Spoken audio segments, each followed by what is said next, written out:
ज्याला स्त्री मैत्री म्हणून कळली तो राधेचा श्याम झाला, आणि ज्याला स्त्री पत्नी म्हणून कळली तो सीतेचा राम झाला. प्रत्येक महान व्यक्तीच्या जीवनात आणि यशात स्त्रियांचा सिंहाचा वाटा आहे, म्हणून स्त्री शक्तीला माझा सन्मान. आजच्या कार्यक्रमाचे अध्यक्ष आदरणीय डॉक्टर ताराताई हातवर्डे मॅडम, प्रमुख पाहुणे व उपस्थित सर्व मान्यवर यांचे मी शब्दसुमनांनी स्वागत करते. तसेच मान्यवरांनी व्यासपीठावर आपले स्थान ग्रहण करावे अशी मी त्यांना विनंती करते. तसेच महिला दिनानिमित्त इथे जमलेल्या सर्व महिलांचे मी मनपूर्वक स्वागत करते. आज महिला दिनानिमित्त शंकरलाल खंडेलवाल कला विज्ञान व वाणिज्य महाविद्यालय संगणकशास्त्र विभागाद्वारे संगणक साक्षरता कार्यशाळेचे आयोजन केलेले आहे. मी मान्यवरांना विनंती करते की त्यांनी दीप प्रज्वलन करून कार्यक्रमाचे उद्घाटन करावे.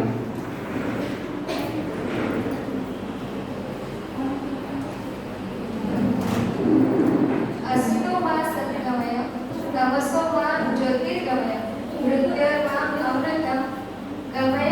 ओम शांती शांती शांती.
महिला कल्याण समितीच्या समन्वयक आदरणीय डॉक्टर सरळ मॅडम प्रास्ताविक करतील अशी मी त्यांना विनंती करते. पूजनीय भारत मातेच्या चरणी विनम्र अभिवादन. आज आंतरराष्ट्रीय महिला दिनानिमित्त आपण त्या ठिकाणी संगणक प्रशिक्षण कार्यशाळेचे आयोजन केलेले आहे. यानिमित्त आजच्या कार्यक्रमाला अध्यक्ष म्हणून लाभलेल्या शिक्षण प्रसारक मंडळाच्या अध्यक्ष माननीय मातृतुल्य डॉक्टर ताराताई हातवर्डे, तसेच त्या ठिकाणी प्रमुख उपस्थिती आणि अतिथी म्हणून लाभलेल्या आपले शिक्षण प्रसारक मंडळाचे सदस्य सौ रेखाताई खंडेलवाल, तसेच आपल्या ह्या सर्व कार्यक्रमाला सक्रिय सहाय्य देणारे आपल्या महाविद्यालयाचे प्राचार्य डॉक्टर साबू सर, या कार्यक्रमाला रिसोर्स पर्सन म्हणून लाभलेल्या डॉक्टर पतंगे मॅडम, माझ्या सर्व सहकारी, आणि हा कार्यक्रम ज्यांच्याकरता आपण आयोजित केलेला आहे अशा सर्व महिला विद्यार्थी मैत्रिणी, आपणा सर्वांचं महिला कल्याण समिती मार्फत मी ह्या महिला दिनानिमित्त स्वागत करते. युनायटेड नेशन द्वारा महिला दिन हा आंतरराष्ट्रीय महिला दिन 1975 पासून सुरू केला जातो आणि जगभर याचे कार्यक्रम दरवर्षी महिलांच्या सक्षमीकरणाकरता सुरू असतात. एका थीमवर युनायटेड नेशन या महिला दिनानिमित्त कार्य करत असते. ह्या वर्षीची युनायटेड नेशनची थीम आहे इच फॉर इक्वल, म्हणजे समानतेसाठी प्रत्येक जण. समाजातील प्रत्येकाने समानतेसाठी काम केले पाहिजे आणि याची सुरुवात महिलांनी आणि पुरुषांनी, जे समाजाचे घटक आहेत त्या सर्वांनी स्वतःपासूनच केली पाहिजे. हा संदेश ह्यानिमित्त आपल्याला घ्यायचा आहे. तर दरवर्षी आम्ही महिला दिनानिमित्त महाविद्यालयामध्ये अशा प्रकारचे उपक्रम आयोजित करत असतो. गेल्या वर्षी सुद्धा आम्ही उदबत्ती आणि फिनाईल बेकिंग वर्कशॉप आयोजित केला होता. त्यावेळेस सुद्धा आम्ही महाविद्यालयाच्या आसपासच्या महिला त्यांना प्रशिक्षणासाठी बोलवलं होतं आणि आज त्यापैकी काही महिला त्या उदबत्ती प्रशिक्षणाचा लाभ घेत आहेत, करत आहेत. यावर्षी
आदरणीय डॉक्टर ताराताई हातवर्डे मॅडम यांचे स्वागत आपल्या महाविद्यालयाचे प्राचार्य डॉक्टर साबू सर करतील अशी मी त्यांना विनंती करते.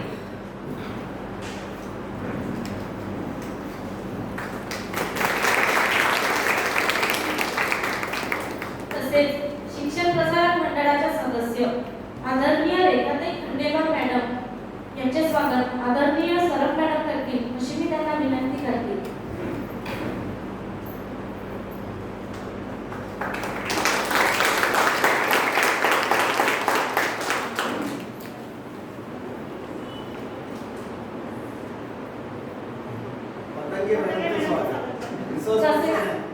पतंगे मॅडमचे स्वागत आदरणीय डॉक्टर मापारे मॅडम करतील अशी मी त्यांना विनंती करते.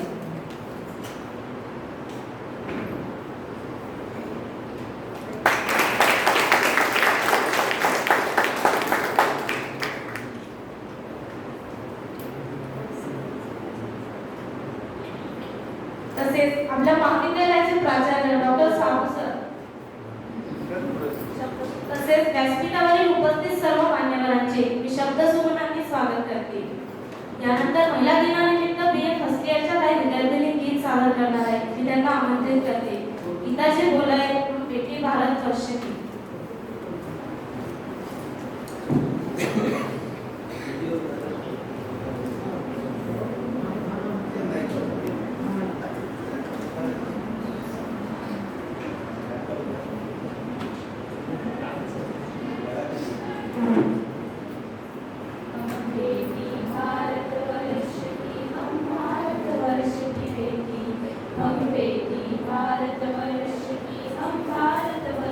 बेटी है करती है निर्माण राष्ट्र का गीत प्रेम का गाती है सूरज बनकर जग से गहरे सन को दूर बनाती है संस्कारों की गंध से सुरभित हो संस्कारों की गंध से सुरभित गाता है संघर्ष है हम बेटी भारतवर्ष हम भारतवर्ष की बेटी हम बेटी भारतवर्ष की हम भारतवर्ष की बेटी गंगा यमुना सिंधु नर्मदा सरयू जैसे पावन है दिव्य हिमालय अरावली सी उन्नत है मन भावन है रखती है हम पर्वत सी हो रखती है हम पर्वत सी अभिलाषा ये उत्कर्ष की हम बेटी भारतवर्ष हम भारतवर्ष की बेटी हम बेटी भारतवर्ष की हम भारतवर्ष की बेटी हम भारतवर्ष की बेटी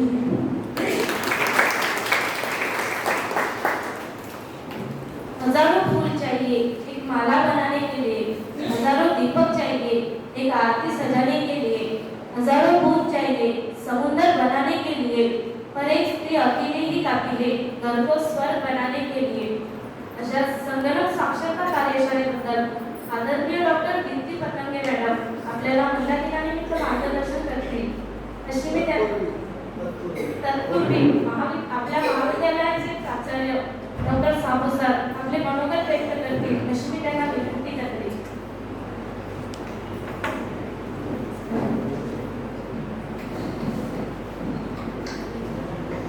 आजच्या सर्वप्रथम मी भारत मातेला वंदन करून आजच्या या कार्यक्रमाला अध्यक्ष लाभलेल्या आमच्या मातृतुल्य डॉक्टर ताराताई हातवर्डे अध्यक्ष शिक्षण प्रसारक मंडळ अकोला सोबतच मंचकावर उपस्थित शिक्षण प्रसारक मंडळ अकोल्याच्या सन्माननीय सदस्या सौ रेखाताई खंडेलवाल आमच्या महाविद्यालयाच्या समाजशास्त्र विभागाच्या प्रमुख डॉक्टर निलिमा सरप मॅडम आजच्या या संगणक शास्त्र कार्यशाळेला लाभलेल्या रिसोर्स पर्सन आमच्या महाविद्यालयाच्या कॉम्प्युटर डिपार्टमेंटच्या हेड डॉक्टर पतंगे मॅडम समोर उपस्थित असलेल्या आमच्या महाविद्यालयाच्या सर्व प्राध्यापिका प्राध्यापक आणि विशेष आवर्जून निमंत्रित केलेल्या आमच्या सर्व विद्यार्थिनींच्या घरून आलेल्या त्यांच्या मातोश्री यांना सर्वांना मी आज जागतिक महिला दिनाच्या शुभेच्छा देतो महाविद्यालयातर्फे, संस्थेतर्फे. आणि माझे 2 शब्द सांगतो. ॲक्च्युली या कार्यक्रमामध्ये कुठेच माझं मनोगत नव्हतं, पण महाविद्यालयातर्फे या आजच्या कार्यक्रमाला सर्व महिलांना शुभेच्छा द्याव्या आणि 2 शब्द महाविद्यालयाकडून बोलावं म्हणून मी इथे उपस्थित आहे. आता आपल्याला हे माहीतच आहे, खूपच अभिमानाने मी सांगू इच्छितो की मुळात या महाविद्यालयात 70% विद्यार्थी आहेत. आणि थोडंसं महाविद्यालयाचा इतिहास आपण समजा बघितला किंवा संस्थेचा इतिहास बघितला तर आपल्याला लक्षात येईल की संस्थेची मोहरीदेवी कन्या शाळा ही स्पेशल कन्यांसाठी आहे. आणि ही कशी आली अस्तित्वात हे समजा थोडंसं बघितलं तर आपल्याला लक्षात येईल की सर्वप्रथम शिक्षण प्रसारक मंडळ 1958 ला इस्टॅब्लिश झाल्यानंतर पहिले सरस्वती महाविद्यालय त्यांनी अस्तित्वात आलं, म्हणजे आजचं भिकमचंद खंडेलवाल महाविद्यालय अस्तित्वात आलं. आणि भिकमचंद खंडेलवाल महाविद्यालयात मुलींची संख्या खूप होती, त्यामुळे 1972च्या दरम्यान मोहरीदेवी खंडेलवाल कन्या शाळेचं प्रस्ताव संस्थेनं टाकलं आणि एक सेपरेट मुलींसाठी कन्या महाविद्यालय विद्यालय मिळालं. आता त्यानंतर फार्मसी झालं, इंग्लिश स्कूल झाली, पण आता या मुलींचं 12वी पर्यंतचं जे शिक्षण होतं ते इथे शक्य होत होतं. आणि नंतर पुन्हा प्रॉब्लेम होत होता की ज्या मुलींना ग्रॅज्युएशन करायचं, पोस्ट ग्रॅज्युएशन करायचं तर त्यांना नव्या शहरात जायचं काम पडायचं. आणि त्यामुळे कुठेतरी पुन्हा आपल्याच भागात मुलींच्या उच्च शिक्षणाची सुद्धा व्यवस्था असावी म्हणून जवळपास 1997-98 ला संस्थेने विमेन्स कॉलेजचा प्रस्ताव टाकला शासनाकडे. पण आता असं झालं की शासन दरबाराने जेव्हा फाईल गेली तेव्हा त्यांनी सांगितलं की अकोल्यामध्ये ऑलरेडी एक महिला महाविद्यालय आहे, ऑलरेडी एक महिला महाविद्यालय शहरात आहे, IDG राधादेवी गोयंका महिला महाविद्यालय. आणि आमच्या पॉलिसीप्रमाणे, आमच्या नियमाप्रमाणे की एका शहरात एक महिला महाविद्यालय पुष्कळ झालं तर म्हणजे हे तुम्हाला काही याची मान्यता मिळणार नाही. तर तुम्ही समजा को एज्युकेशनचं कॉलेज टाकलं, प्रस्ताव टाकला तर तुम्हाला मान्यता मिळेल. आणि त्याच्यामुळे मुलींचीही शिक्षणाची व्यवस्था येईल आणि मुलांची शिक्षणाची व्यवस्था होईल. आणि मग तो प्रस्ताव बदलून को एज्युकेशनचा टाकला आणि आपल्याला महाविद्यालय मिळाला 99-2000 ला. पण मुळातच संकल्पना महिला महाविद्यालयाची असल्यामुळे आता आपल्याला जी स्ट्रेंथ दिसते ती महिलांची जास्त दिसते किंवा विद्यार्थिनींची जास्त दिसते. बरोबर आहे. तर अशा या संकल्पनेतून आपलं हे महाविद्यालय अस्तित्वात आलेलं आहे. खूप अभिमानानं सांगावं असं वाटते की आमच्या महाविद्यालयात 65-70% मुली आहेत. आणि सर्व हे नोटीस करतात, ज्या वेगवेगळ्या एजन्सीज येतात ते नोटीस करतात की तुमच्याकडे विद्यार्थिनींची संख्या खूप आहे, मेजॉरिटीमध्ये आहे. आणि आम्हाला त्याचा आनंद वाटतो की मुलींच्या सक्षमीकरणामध्ये ज्या उद्याच्या काय होणार आहेत, त्या समाजाला किंवा पूर्ण कुटुंबाला ज्ञान देणार आहे किंवा सांभाळणार आहेत त्या स्त्रिया आमच्याकडून शिकून जात आहेत किंवा त्यांच्या शिक्षणाचा भार आम्ही घेतलेला आहे. पुनश्च यासाठी मी संस्थेचं अभिनंदन करेन, धन्यवाद प्रकट करेन. आणि आजच्या या महिला दिनी जास्त न बोलता, महिला दिन आहे, महिलांना चान्स दिला पाहिजे आणि तो आम्ही देतच आहोत. तर मी थोडक्यात आटपतो, फक्त इतकं सांगतो की आजची ही जी संगणक कार्यशाळा आहे, मी सरक मॅडम आणि पतंगे मॅडमचं अभिनंदन करेन की त्यांना ही कल्पना चांगली सुचली. कारण खूपदा काय होते की जेव्हा व्यवहारामध्ये मुलं मुली जेव्हा मोठे होतात, लग्न होतात, तर मुलींच्या वाट्याला चूल आणि मूल म्हणजे घर येते आणि मुलांच्या वाट्याला व्यवसाय येतो. आणि व्यवसाय जे लागते पट मुलं मग शिक्षणात पहा, तुम्हाला लक्षात येईल की जेव्हा केव्हा आपल्याकडे बक्षीस समारंभ असतो तर मुली जास्त बक्षीस घेतात मुलांपेक्षा. पण मग समाजांमध्ये व्यवसाय करताना मुलं जास्त दिसतात तर मुली कमी दिसतात. मुली कमी दिसतात. त्याचं कारण आहे की शिक्षण खूप झालेलं असल्यानंतरही लग्नानंतर त्यांच्या वाट्याला काय ते संसार येते आणि मग सर्व शिकलेलं ते राहून जाते आणि घर सांभाळावं लागते आणि मग एखादी गोष्ट वापरल्या गेली नाही की मग तिचा आपल्याला विसर पडतो आणि आपण ते काही करू शकत नाही. म्हणून स्त्रियांनी सुद्धा काळाच्या हिशोबानं व्यवसायात दूर व्यवसायात येणं आवश्यक आहे. आणि संगणक आज काळाची गरज झालेली आहे. तुमचं साधं गॅस सिलेंडर सुद्धा बुक करायचं असेल तर कशावरून बुक करावं लागते? फोनवरून बुक करावं लागते. म्हणजे आपल्याला संगणकाची खूप गरज आहे. आजकाल बँकचे सर्व ट्रान्झॅक्शन ऑनलाईन होतात. बरोबर आहे. आपल्याला कोणती कंप्लेंट द्यायची आहे, कोणती इन्फॉर्मेशन घ्यायची आहे ते तरी सर्व आजकाल ऑनलाईन होते. म्हणून आज संगणक हे काळाची गरज झालेली आहे आणि त्याचा उपयोग न होता उपयोग होणं हे खूप गरजेचं आहे. आणि ते स्त्रिया खूप चांगल्या पद्धतीने करू शकतात. त्यांना ते नॉलेज यावं म्हणून या कार्यशाळेचं आयोजन करण्यात आलेलं आहे. आणि मॅडमने एक मांडता मुद्दा खूप छान मांडला की आम्ही स्त्रियांना संगणकाचं प्रशिक्षण देऊन जेव्हा त्या आपल्या घरात वावरतात तेव्हा त्यांच्या मुला मुलींना आणि सर्वांनाही लक्षात यायला पाहिजे की आपल्या आईला खूप काही येते. कारण हे बरोबर आहे. ही एक गैरसमज आहे किंवा आई म्हणजे आईला काही येत नाही, जे येते ते बाबाला येते किंवा समजते. हे साधं समज आहे. साधं समज असण्याचं कारण आहे ते की बाहेरचे कामं सर्व बाबा करत असतात. अर्थात माझ्या इथं तसं नाही आहे. माझ्या इथं बाहेरचे कामं सर्व आमच्या सौ करतात. जे खरं आहे तेच बोलतोय. गॅस सिलेंडर, बँकेचे कामं सर्व तेच पाहतात. मी काहीच पाहत नाही. आणि त्याच्याही पुढचं सांगतो मी, हे तर खूप लहान गोष्ट आहे की माझ्या घराचं कुटुंब प्रमुखच तिला दाखवलेलं आहे. राशन कार्ड, माझं राशन कार्डचं झेरॉक्स कधी पाहायचं तर कुटुंब प्रमुख सौ मोनिका जगदीश चालू आहे.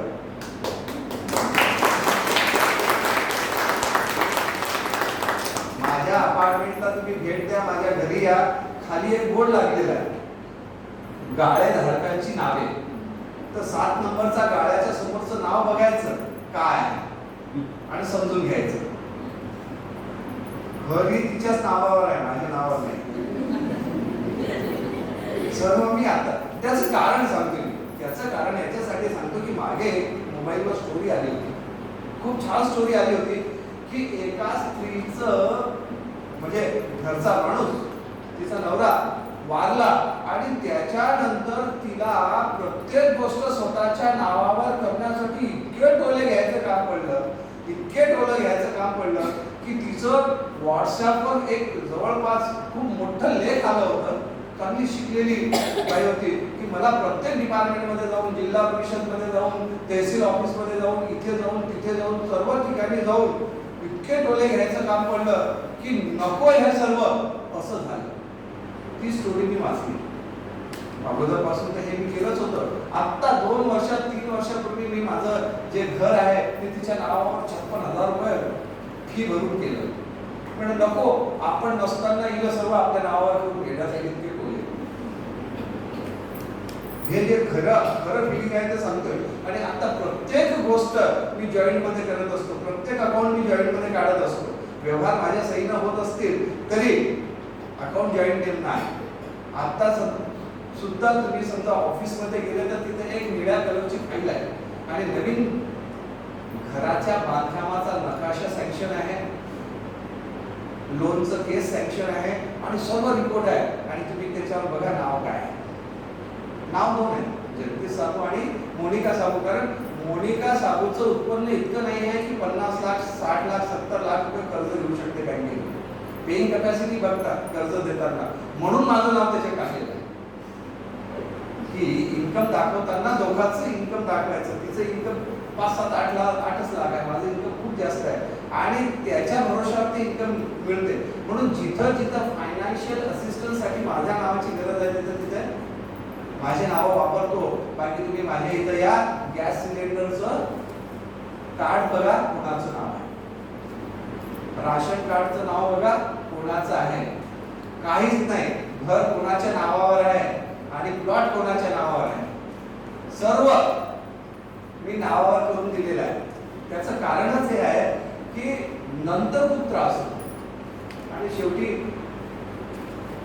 जे फॅमिली आहे त्याचा गाभारा ती स्त्रीच आहे.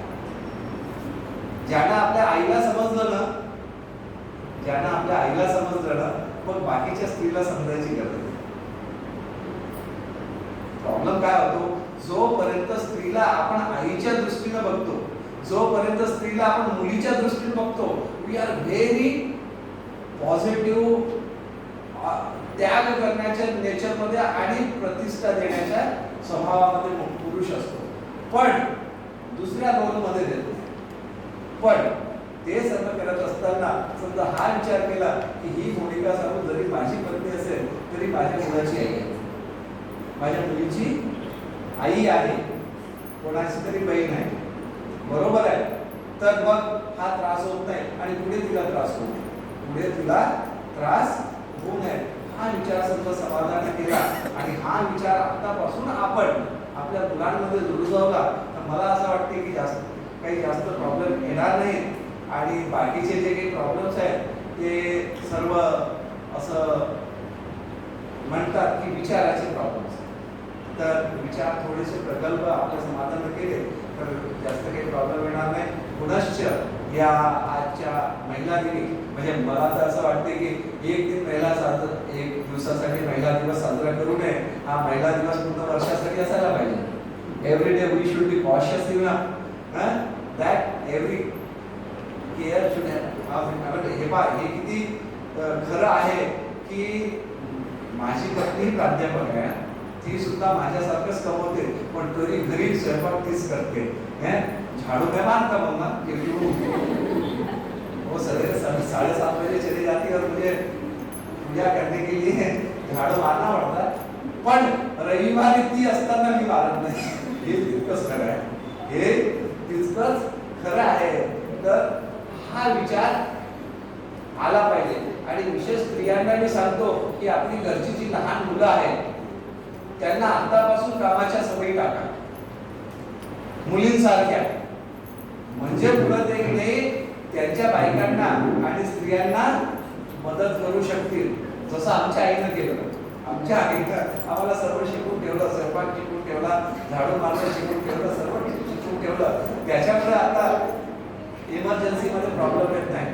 म्हणून या सर्व गोष्टी माझ्या मनाच्या भावना मी तुम्हाला स्त्रियांबद्दल सांगितल्या तुटक शब्दात, कारण जास्त संगणक शास्त्राची कार्यशाळा आहे हे बोलू नये. पुनश्च एकदा आपल्याला सर्वांना शुभेच्छा देतो आणि थोडेसे कार्यालयीन कामं आलेले आहेत. त्या कार्यालयीन कामासाठी मी माननीय अध्यक्ष ताराताई यांची परवानगी घेऊन जाण्याची अनुमती मागतो. धन्यवाद.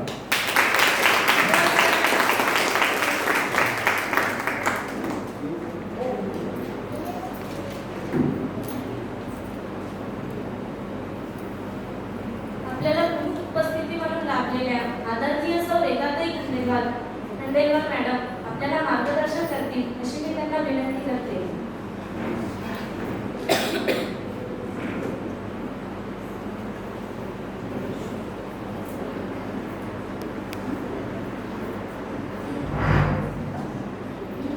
सम्माननीय मंच, उपस्थित सभी मातृशक्ति बच्चियों और पूरे स्टाफ,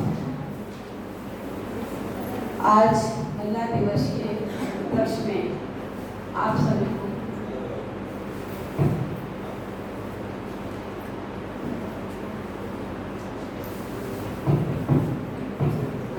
महिला दिवस के उपलक्ष्य में आप सभी को ढेर सारी शुभकामनाएं। कहते हैं कि पति पत्नी दोनों के बिना जीवन की गाड़ी चल नहीं सकती। सफल जीवन बनाने के लिए दोनों साथ में रहे तो ही कार्य अच्छे से हो सकता है। भले ही अभी जैसा सर ने कहा कि मैंने सब कुछ 100 के नाम पे किया है, लेकिन कुछ भी हो, रथ जीवन गाड़ी दोनों से ही चलेगी। अभी आज का समय ऐसा है कि अधिकांश परिवार में स्वतंत्रता नहीं, स्वच्छंदता चाहते हैं कि हमें संयुक्त परिवार में नहीं रहना है, हमें सास ससुर के साथ नहीं रहना है। लड़कियों का यह हट आग्रह रहता है। अभी अभी तो ऐसा भी सुनने में आता है कि लड़कियां शादी के पहले ही विचार करती है और पूछती है लड़के से कि अगर आप अकेले रहेंगे, आपकी पूरी तनख्वाह मुझे लाकर देंगे तो ही मैं शादी के लिए तैयार हूँ। तो अब आप बताइए, महिला दिवस है, महिलाओं की बाजू लेना है, लेकिन ये उचित है क्या? हमारे संस्कार कहाँ जा रहे हैं और हम कहाँ जा रहे हैं? इसके लिए भी थोड़ा सा हम माताओं को ही सोचना बहुत जरूरी है। एक छोटी सी बात बताना चाहूँगी। श्री कृष्ण भगवान और अर्जुन एक बार विचरण कर रहे थे। विचरण करते करते उन्होंने, अर्जुन ने श्री कृष्ण से प्रश्न किया कि भगवान, सफल जीवन का उद्देश्य क्या है, स्वतंत्रता क्या है? श्री कृष्ण बोलते हैं, चलो मैं तुम्हें बात बताता हूँ। श्री कृष्ण भगवान पतंग और डेढ़ उड़वाते हैं, मांझा, और पतंग उड़ाने लगते हैं। पतंग उड़ते उड़ते बहुत आकाश तक जाती है। बीच बीच में वो उसको थोड़ा धागे को खींचते हैं, पतंग नीचे आती है। अर्जुन बोलते हैं, अगर इस पतंग की डोर को काट दिया जाए तो ये पतंग अपने मन से कितनी ऊंचाई तक जा सकती है? ये डोर से बंधे होने के कारण बंधन में है। श्री कृष्ण कहते हैं कि ठीक है, मैं तोड़ देता हूँ। श्री कृष्ण उस धागे को तोड़ देता है। वाकई पतंग थोड़ी ऊपर जाती है, लेकिन फिर नीचे गिर जाती है। ठीक वही हाल हमारे जीवन का होता है। हम चाहते हैं कि हम परिवार से बंधे नहीं रहे, हम समाज से बंधे नहीं रहे, हम स्वतंत्र रहें। स्वतंत्र नहीं, वह स्वच्छंद है। क्योंकि जिस घर में माँ पिता का अनुशासन नहीं, समाज का अनुशासन नहीं, स्कूल कॉलेज में गुरु शिष्य का अनुशासन नहीं, तो वहाँ बहुत जल्दी पतन होता है। मैं आप सभी मातृशक्ति को सिर्फ यही कहना चाहती हूँ कि हम अपने बच्चों को ऐसे संस्कार दें, इस तरीके से संस्कारित करें और बालिकाओं को कि स्वतंत्रता और स्वच्छंदता में फर्क जानिए, फिर अपना जीवन जीने का प्रयास कीजिए और आगे बढ़िए। महिला दिवस की ढेर सारी शुभकामनाएं। संगणक साक्षरता कार्यशाळेबद्दल आदरणीय डॉक्टर दीप्ती पतंगे मॅडम आपल्याला महिला दिनानिमित्त मार्गदर्शन करतील।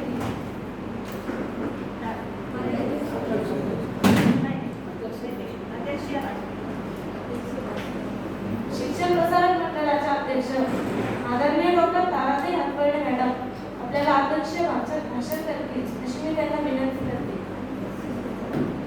आदरणीय मंच आणि उपस्थित सभागृह, मी भाषण करणार नाही आहे, मी फक्त एवढंच सांगेन की आज महिला दिन, महिला म्हणजे कुटुंब प्रमुख, गृहिणी ही कुटुंबाची प्रमुख असते, त्यामुळे तिने समर्थपणे घर सांभाळलं की समाज चांगला होतो, समाज चांगला झाला की राष्ट्र चांगलं होतं, आणि राष्ट्र चांगलं झालं की प्रश्न असते सगळं चांगलंच चांगलं, म्हणजे सगळं चांगलं होणं महिलांवर अवलंबून आहे। महिला दिनानिमित्त ही गोष्ट लक्षात ठेवा। तुम्हाला सगळ्यांना खूप खूप शुभेच्छा।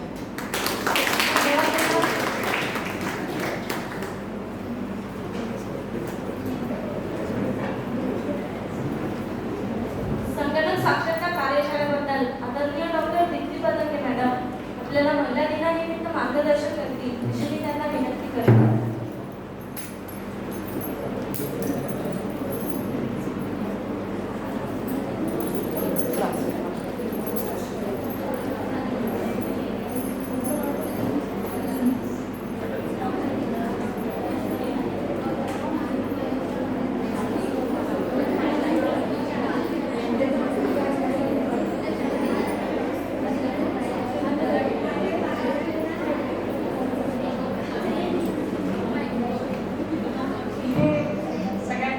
उपस्थित सर्व मातोश्रींना मी मनपूर्वक प्रणाम करेन मनापासून, कारण आईच्या विचारांपुरतंच आपण आईच्याच पावलोपावली प्रत्येक क्षणोक्षणी तिच्या स्मरणानेच प्रत्येक गोष्ट आपण इथे स्वीकारत असतो किंवा आपल्या मुलांवर त्यांचे संस्कार आपण घडवून आणत असतो.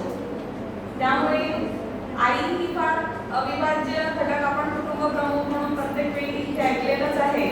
पण चूल आणि मूल एवढीच तिची क्षमता आता राहिलेली नसून तिने त्याच्या बाहेर सुद्धा आपली क्षमता वाढवलेली आहे. प्रत्येक क्षेत्रामध्ये स्त्रीने आपलं हे कार्य सिद्ध करून दाखवलेलं आहे आणि हे सिद्ध करण्याचा जो एक आपण चान्स म्हणू किंवा एक पर्याय उपलब्ध झालेला आहे त्याचा सुद्धा आपल्याला मोठ्या प्रमाणात उपयोग करून घेणं खूप आवश्यक आहे.